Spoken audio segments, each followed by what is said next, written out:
but I've never, you know, presented it or lectured about it anyway. So it's a first for me as well, so bear with me on that.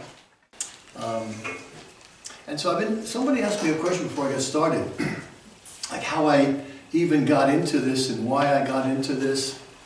And I will answer that question. But I want to start with what was said in the newsletter, and what was said actually a month ago, I guess, at the potluck or whatever it was, a potluck. So when somebody found out that I do abstract painting, a comment was made that abstract painting is only for people who can't paint. Yay, I'll fit in it. I wasn't surprised to hear that, I've heard that before. But I'm going to get into that one. I don't think that's true. But the best way to there's two ways to put the lie to that. And I think one way would be a kind of authoritative way, right? So this is the American Art Review. Right? This is an official magazine, pretty authoritative. So where I have the yellow Post-its, there are 9 paintings in here that are abstract. In here, this kind of magazine, right? This looks like realism and whatnot. Well, I'll pass this around. 9 paintings where you have the yellow tab. Okay, so that puts the lie to the idea that if you're an abstract painter, it's because you can't paint, or it's not appreciated. I think it is appreciated. The other way to put the lie to that would be, think about the preeminent painter of all time in some sense, and that's Picasso.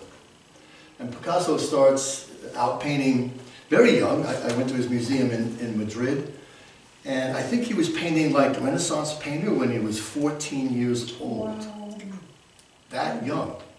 And so what happens when he's 85 or so? He's painting, you know, with 2 eyes on one side of the face and really abstract stuff. So the question would be, why did he progress or devolve into that, right? What did he lose, or what did he know that we didn't know that brought him to that abstract expression? That's the question, right? So maybe we'll get to answering that in today's class perhaps, but disabuse yourself of the idea that abstract painting is for people who can't paint. You know, I mean, try to do that. I mean, it's like people who say, you know, political science teachers, which I used to be a political science teacher.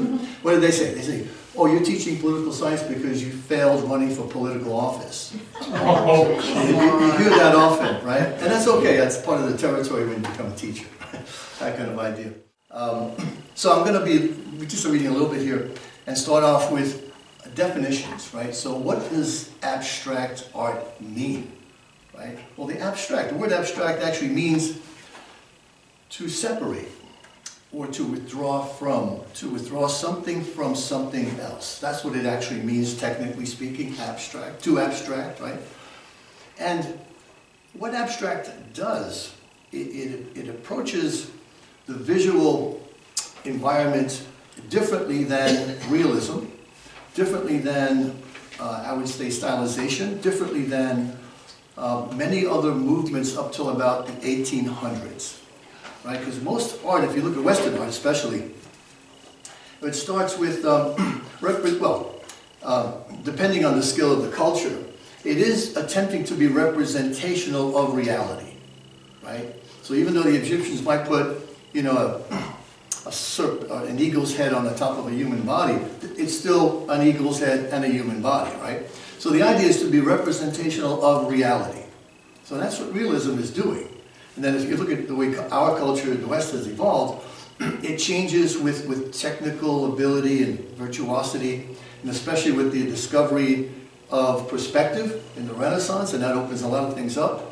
And then color, and making color not just from, you know, eggs and earth, but from synthetic materials, and you get oil paint and the rest of it in acrylic.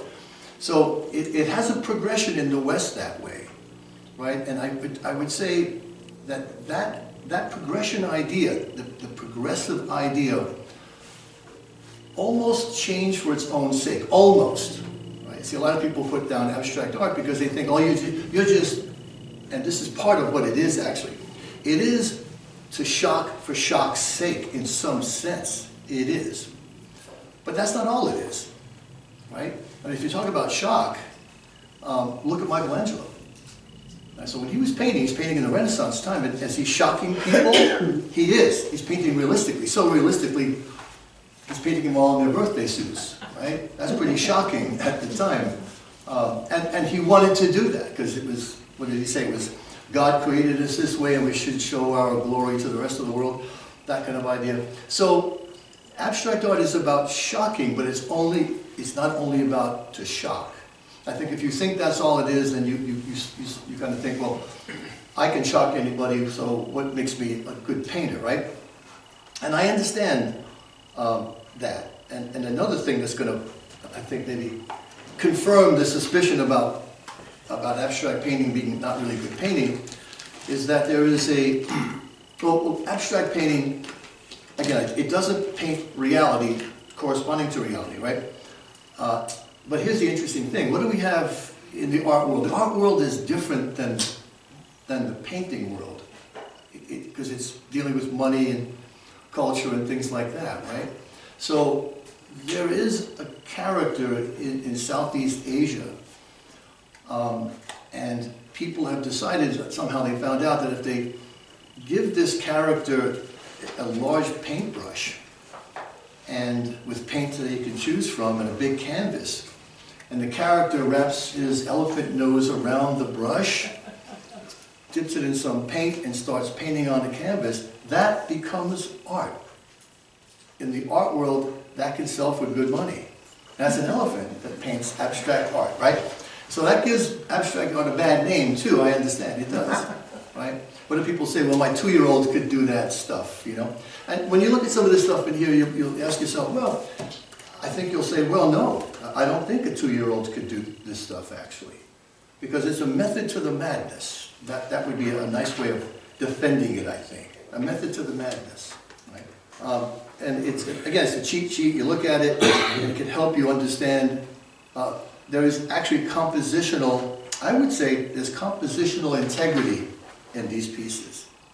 And I want to pass this around because I did recommend how interesting this is. I think, Donna, you gave this to me, American Art Review, a few weeks ago, and I thought, oh, we love stuff like this because it's nicely produced, great paper, glossy paper, and, you know, I'm thinking to myself, it's all going to be landscapes and cowboys and Indians and things like that. And then I can come across something like that. You know, that's 1920s, you know, supremacist, constructivist Russian art, in a way. Right, look at that, in this magazine, right? And there's a few others here too, and you're going to like when you see some of these. And of course, there's the usual dramatically realistic and very impressive stuff, of course. Well, landscape, which is what really appeals to me, this kind of thing up here. This is, it's somewhat stylized, but it's also abstract, but it's, there it is. So do you do watercolor, do you do acrylic, oils, what? Yeah, I do all three. So if you look at that one at the far right, this, I mean, well, you're right, yeah. Like this one, this is an oil, but I did it a long time ago. That one on the far right, this one here, the circular, this might be too close, maybe you can't reach that, Steve. You got it. But that's oil. That's oil there. Right now I'm using acrylic and oil pastel and colored pencil. So I like to mix it all up pretty quickly that way. On the page, I mean, not over on top of each other, but on the page. Some of my work will show that when you take a look at that too. Another way to divide up looking at art is to think in terms of three terms, right? So I introduced the idea of the realism, very dramatically realistic, and then I would say after that you could get to, and this is kind of what happens in the 1800s, a stylized expression of painting. So stylized means that you're departing from realism, but you're still representational, right? So maybe, for example, you might think of Van Gogh. So Van Gogh, when he paints his wheat fields, you can tell it's a wheat field, but it's different than you know, Titian's wheat field or Bouguereau's wheat field or something like that. So stylization, I would say. And then I say the third example would be, if you were going to break them down into three pieces, the third would be abstraction, because it's no longer representational, and you're not even trying to be representational. Though, sometimes, people can see representation in the abstractions. So I was showing some abstraction the other day, and someone goes, well, that looks like a face, or that looks like a tree or a landscape. And that's what can happen with abstraction, and that's very interesting. You can do abstraction in any medium. So certainly oil, acrylic, wash, watercolor, colored pencil, sometimes just pencil, graphite, charcoal, you can do that. Even, I would say, collage. Collage is a new thing now. People are bringing in like found objects, cut paper, magazine advertisements cut in pieces, glued onto a page, then you paint over portions of it and you bring in other things and you can create quite an interesting composition. So what they're doing is, what Picasso is, I think, attempting to do is challenge himself. He can do all the realistic stuff. He can do everything that you're doing here. All you painters in this room, he can do all of that. He's done that, he's been there. He wants to go somewhere else. Where else can he go? What he does is, he starts looking outside Western Europe. He's looking at African art. He's looking at Islamic art. And they approach it differently than the West, right? And he's getting something from them, you know? And that challenges him enough to depart from his training and try something new. When I understood that, then I understood him.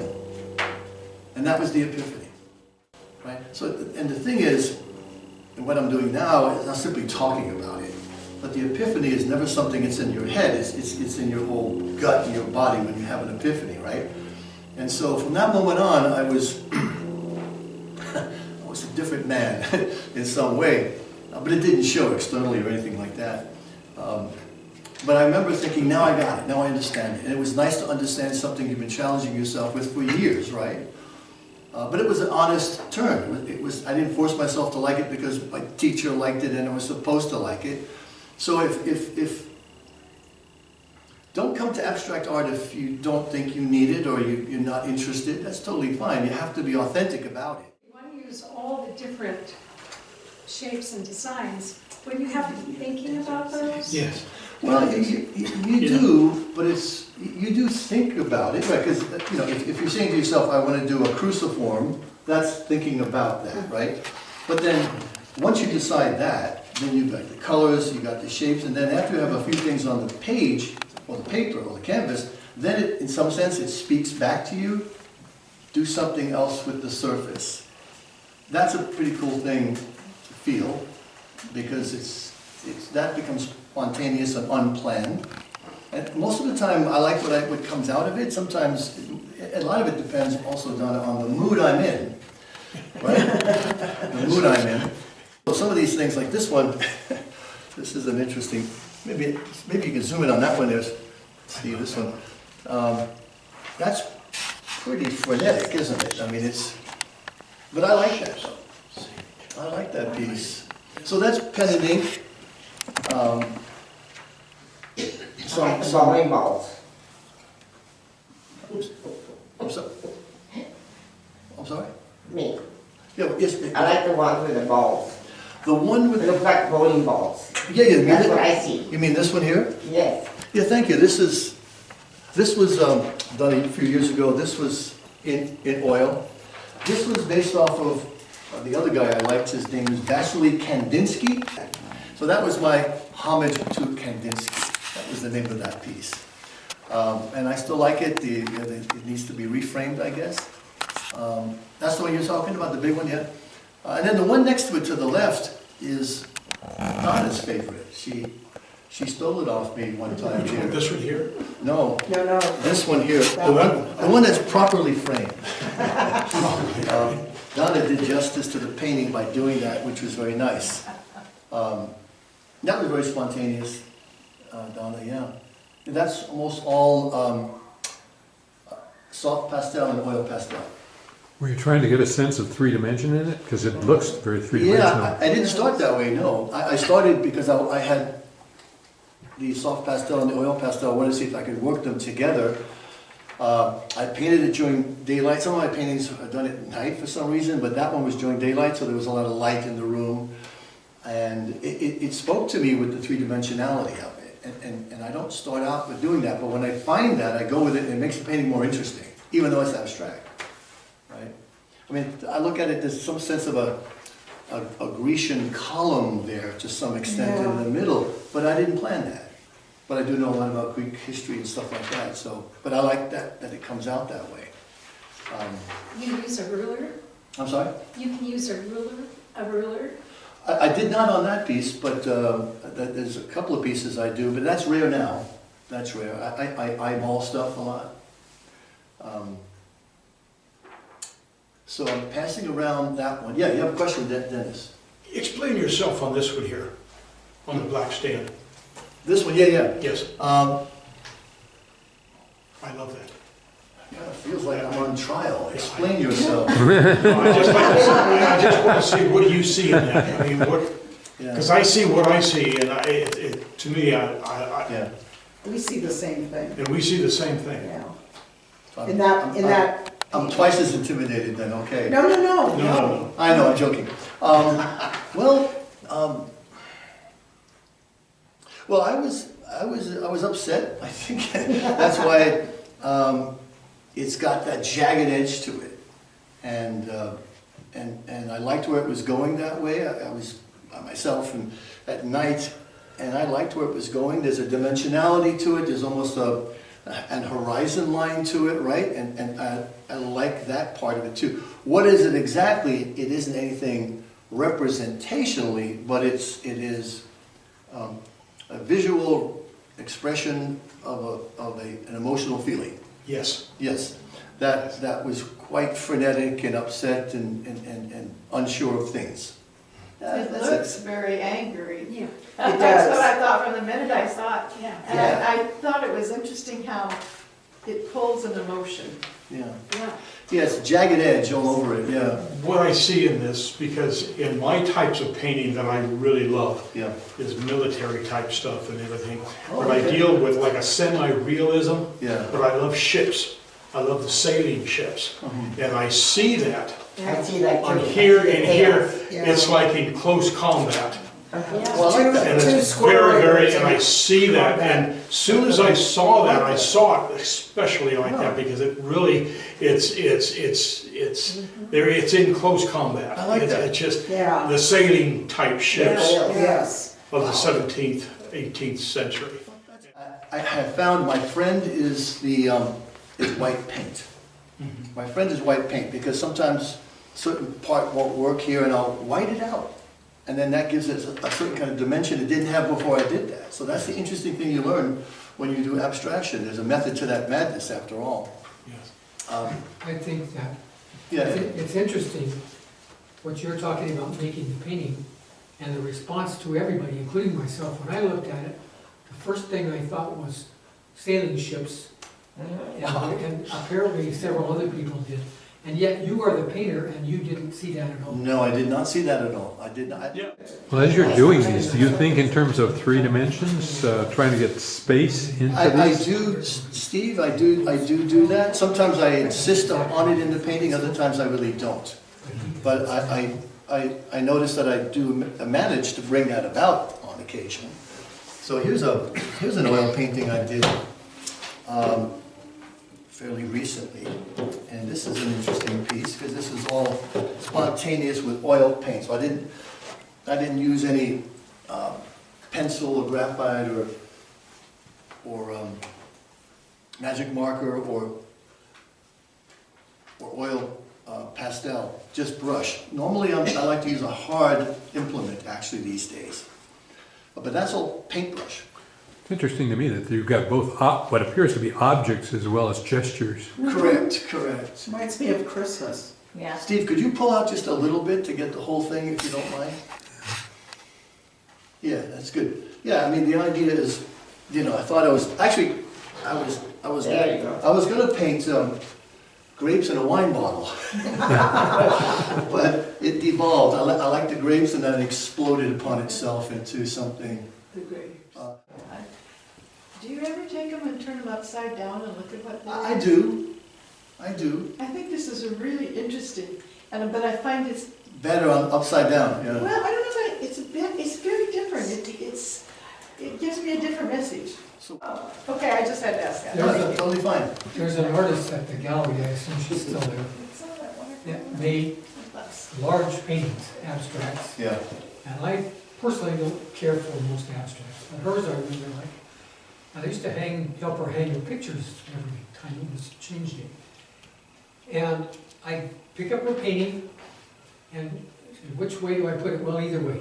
She'd have wires on it, horizontal and vertical. And sometimes a person would come in and buy one, and which way do we hang it? Good point. Take your choice. And Good you point. could turn it Yeah. 90 degrees and it didn't show any difference. Did you Yeah. sign it later? It was, Yeah. some of them were obvious, needed to be one way, but I might sign them on all four corners now. All the bases, you know. Really mess with them. You're talking about Patricia? Ed? Patricia? yeah. Yeah. Yeah, Yeah. Maybe we can get her to come. Oh, yeah. No, she won't do it. she can do it outside. So, let's see, I do have, maybe, I have this portfolio of paintings, a lot of abstracts here. Do we want to try to zoom in on these? Yeah. Steve? So here you go, so here's an example. I guess I gotta hold it still. So here's one, this is all, actually, tempura, not tempura, tempura, right, tempura. I had shrimp tempura the other day. I actually did. Tempura, this is tempera paint with some pastel. Looks like That's it's under the beautiful. ocean. And so this is like the Or horizontal, under the ocean. the horizontal example on the top, sort of the second left. When you set out to paint, do you look at something like that and decide to paint it, or do you just paint it and then you go, oh, this fits this? Well, I already know this already, and I've studied it enough, so sometimes I do, but mostly I don't. I knew I wanted to do something horizontal-ish, like a landscape, and that's all I had in my mind, and I was not angry when I did this one. It's nice. And this is the one where I think the white paint really saved me, because I went over some portions that were maybe too opaque and too formless, and I just brought in some white that saved it quite a bit. I was surprised, and I was very happy with that part of that, Beautiful. you know. Here's another one that's, do I have it right? Yeah, it's fine. Here's another one that used a lot of color. And, I kind of enjoyed this one too, experimenting with, I guess, I don't know, sort of the balanced or the group mass, I'm not sure. Sometimes you can combine them together. Let's see. Let's see. And some of these. Oh, wow. These are interesting. I've got a really, I'm happy with what I put, it was pretty much at the end, and what I put in was the idea of a horizon. And when you do that, it transforms the painting into something that's fairly recognizable and representational. They're fun to do. I feel pretty good doing them. Do you feel happy when you're done with it? Well, yeah, even when I'm angry and do one, I feel happy. I'm happy that the angry one's done. That's true. But then I get angry again. So then no, I'm not that bad. Here's one that's really, I think this is kind of, and I went into it with a jungle effect. So I went into it with a lot of pen and ink. So if you look at it up close, there's all kinds of detail that seems to be something. Then when you get up close and look at it, it's nothing. And that's what I like about that kind of. Here's something I'm going to trick you at. Look at it. Isn't it interesting? Yes, but what is it? Nothing in particular. Right? Or it's whatever you want to see, right? That kind of idea. So I like the use of color, the Yes. staccato effect. I think the black works pretty well, and I used some white to lessen some of that black, so, but it has a jungle effect to it, doesn't it? But I didn't really start out that way. So that's, hope you can see that. Lawrence, as you're looking at them, the shapes kind of gather in a different appearance. So when I first looked at it, I thought, oh, submarine broken in half. That's what I thought too. And then an airplane with all the mechanism in the front that drives it. Yeah, Submarine broken in half, Dan. that's what I saw. Oh, Sorry. That's what it is. No, that's fine. No, it's because I saw the same thing. Pat, as long as you're not turned off by it, I'm happy. I don't care when you're seeing it. This is interesting. Now, this is kind of like the radiating from the center, right? And here you have that, can you see it, Donna, up there? Can you see it up there? Can you see? Yeah. So this black in the middle, actually, I thought I could pull it off. I thought I was losing control of it. I was trying to do the radiating style. I think I saved it, but it took a while to do that. what color did you start with when you did that? I started with the black and yellow. Okay. And then In the middle? In the middle? Yeah, I started in the middle. And then the yellow was interesting, and then I brought in the orange, that's kind of a magic marker thing, and then some pencil, and I sort of blended it in. And then, for some reason, this purple shape intruded itself upon me in the top left-hand corner. Mysteriously. Yes, and that's what I like about this painting. That purple is just sitting there, and I just like the color of purple, and I thought to myself, should I balance it with another purple somewhere else? And I decided not to do that. So, you develop a relationship with your paintings, do you not? Yes. In a way. Now, here's an interesting piece, I think, is this one. Oh, that's cool. Now, this is somewhat, I was thinking Golden Gate Bridge with this. I was thinking Don't tell me to see a city. submarine, please. No. Tank or something. It's Golden Gate Bridge abstracted. Yes. Yes, Abstracted. yes, Yes. Can I you see see it up it. there? I don't want to turn it, Yes. I'll miss it. yes. I think this is one that's maybe in the newsletter, I'm not sure. I think so. And then I used pen and ink to make it look like some city buildings on the far left and far right. I like to draw a lot too, as you can see in my sketchbook there. Here are some semi-stylized pieces. This is all oil pastel there, Ed. This one here, this flower on a pond. Okay. You see that? Water lilies. Water lilies, yes. Water lily, yeah. But not, it's something else, isn't it? Abstracted. And then this is like a winter landscape. I did this like 3 winters ago, I guess. Kind of from my own imagination, in a way.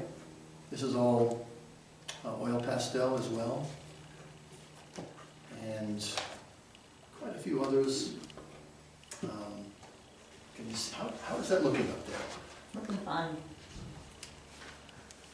Okay, you know what I'll do? I'll get some photographs of these and Oh, we'll you just, will? for the video, we'll just stick the finished ones without any loss onto the video. I'm trying to do this one I'm trying to do the curvilinear, right, the circles upon circles. Yeah, I was trying to do that. So you're right, sometimes I'm thinking, let me try that technique, yeah. There's a lot here, I'll pass it around. This one's pretty frenetic, explosive kind of idea.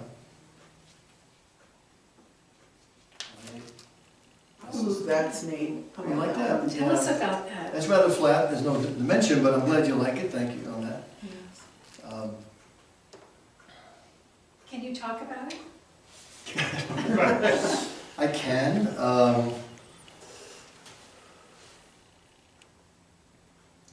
I was worried about my health at the time, so I thought, well, okay, I've got my intestines and my stomach and my liver, and this is what came out of that. I didn't see it in any kind of photograph, I just thought, these are my internal organs. Or a phoenix rising out of the ashes. Well, that's optimistic, thank you. Yeah. I'm an optimistic person.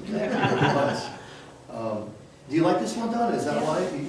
I like that. It's Yeah, not it's- so- Thank you. But you almost need explanation because it's so interesting. Yeah, thank you, yeah. And I dare say, is it, Myrna, you probably want to look at it upside down, maybe? See, There you it's go. totally different. I think this group has helped me to do that. And the Tuesday afternoon painting sessions are pretty cool. Now before I do this, let me just cover this one part I haven't covered. So, I mean, how do you even approach doing abstract if you haven't done it, right? And you can get recommendations, and I've been reading a few things. And, how do you approach this? Because, I mean, a lot of people are fearful or not interested, perhaps, and don't know how to get started with it. I understand. But you don't have to be angry to paint abstract. So one of the things I'm going to start with is be playful. So you open yourself to all possibilities and directions in which you want the painting to take you. Right? Don't be overly analytical and critical.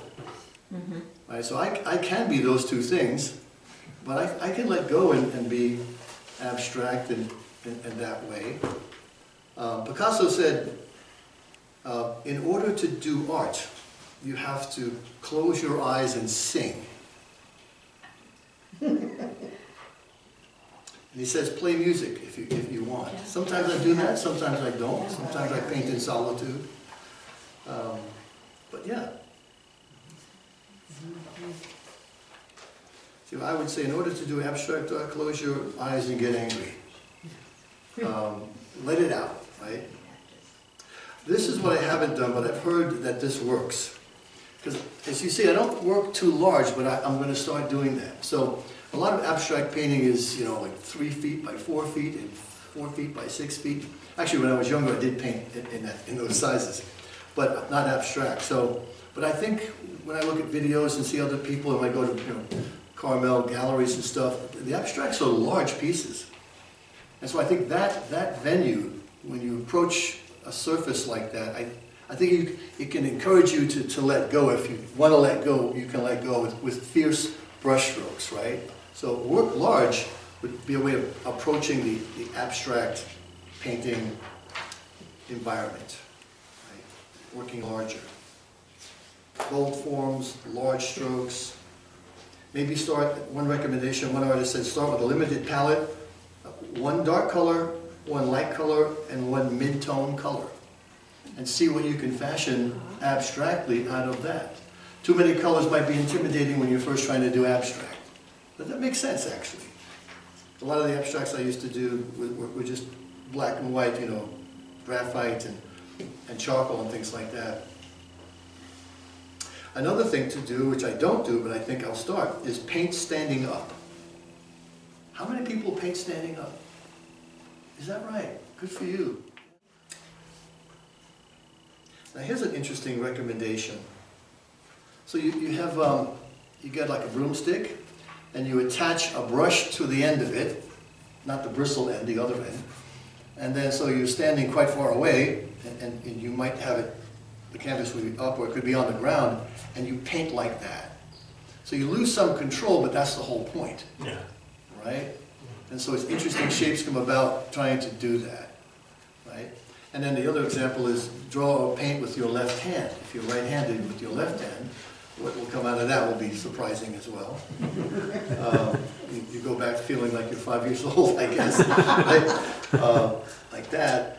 And another thing I haven't done, but I think I'll try, is when people say, spray the canvas with water from a spray bottle.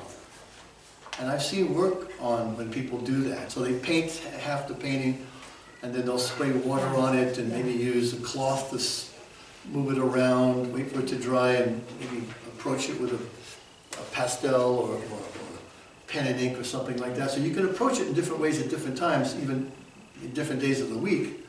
You can do that. I've done that on occasion.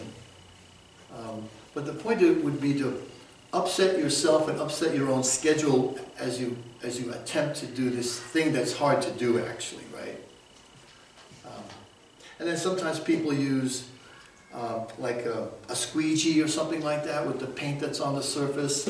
You can make different kinds of textures. You know, people put paint on the surface and then they bring in like cotton balls or tracing paper and then attach it, then pull it off. And things are left on the canvas. Let it dry a little bit and then paint over that. You got all kinds of textures there too. I mean, and don't care if someone says, hey man, that looks like you don't know how to paint. You know, don't worry about that. You know, because you know how to paint. You've just now moved to this other place. That's all. Right? So I think that's it, and I'm going to try to do something on this piece of paper.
So, you know, I don't have a lot, I don't have everything with me, but It gave us an idea. Thank you. yeah, I mean, it's That's taking great. shape of some kind, and like I say, the white paint in various places might change it as well.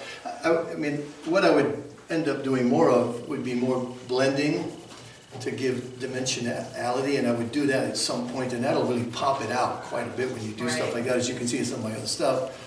I should talk about this other piece real quick, though. So this is simply cardboard. So it's got a corrugated surface to it, so I just went over it with kind of the similar stuff here, charcoal and some paint and things. But because it's corrugated, it has these vertical lines all over it. It gives it an interesting effect, and it looks to me like a cityscape in a way. Yeah. And it's just a piece of dirty cardboard is all it is. I want to thank you for doing actually what you did on that, because I was so confused how, I kept thinking, a lot of these, maybe you put all the black strokes in and then you went back and colored and Right. stuff. When in fact, you do some, but then all of a sudden you put black strokes up here. Yeah. It makes me understand how that comes together, so I appreciate you doing that. Thank you, yeah. You go back, you revisit, you subtract, and it's not linear. I guess that's the way to say it. It like when you paint realism, there's a kind of linearity to it, which makes sense, but this doesn't have that. Different than realism, it's not planned, or the plan is to be in touch with the feeling and the emotion. Might be the plan, you see. So, So how far ahead do you plan? Like for instance, the one you've got an easel right now. On the right-hand side, those lines, straight lines going up, yeah, just above there. How far, do you know, like an hour ago, that you're gonna put those lines there? Or do you decide that at the last second? that's an incredible question, you know? And did I think they were gonna go there an hour ago? Well, No. did you have those lines in mind? Yeah, maybe not. No, I did not, and that's I mean, I see why you're asking that question, Ed, because, you know, you're a great soft pastel painter who must plan the entire thing.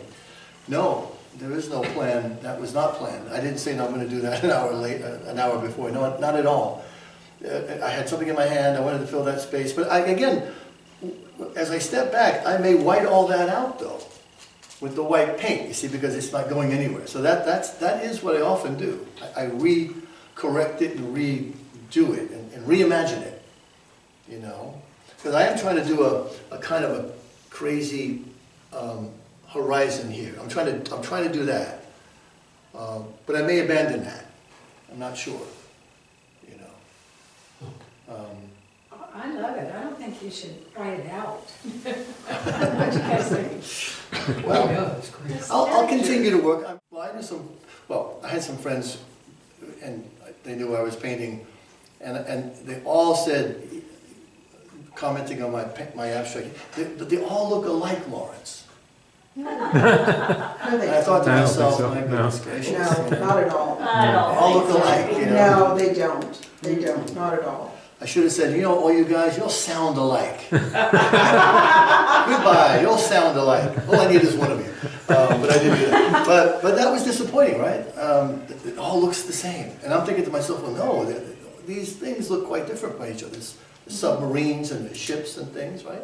So, Well, that is totally different than yeah. that Correct. one and that one. That's- They're all different. They are quite, and in my portfolio, some of them have a continuity to some extent, right? That's true, but there's a different feeling there, and that's what, you know. Do you draw to music? Sometimes I do, yeah. I sometimes I don't though. Sometimes it's completely quiet. And Do you ever find that the drawings or paintings that you did to music, you go back to the painting and you can remember the music from on this piece of the drawing or this piece of the painting? I don't think so. I Oh, don't think I remember that. No. yeah, because I do. Yeah. Because I have to paint to music. Interesting. Okay. And I find if I go back and work on a certain area, I remember the music from when I was drawing Interesting. previously Wow. there, yeah. I can imagine that. I think maybe on occasion, because I like rock and roll from the 80s, so, and some of that music can be very dramatic at different times. And what I've tried to do is to go and use my brush strokes and drawing strokes in sync with the crescendo of the music. That's actually quite interesting because, Yeah. and that, if I was to do that more intensely, I would probably look at that painting later and say, I remember the song and the stroke that I did that. That would make sense. If I was to paint entirely to the music itself, that would be, you're right. And maybe I should do that. That's a good idea too. So I'm getting some good ideas from you guys too. Thank you. Yeah, thank you. Well, Lawrence, thank you very much. Yeah, much- Yes, thank you. Yeah.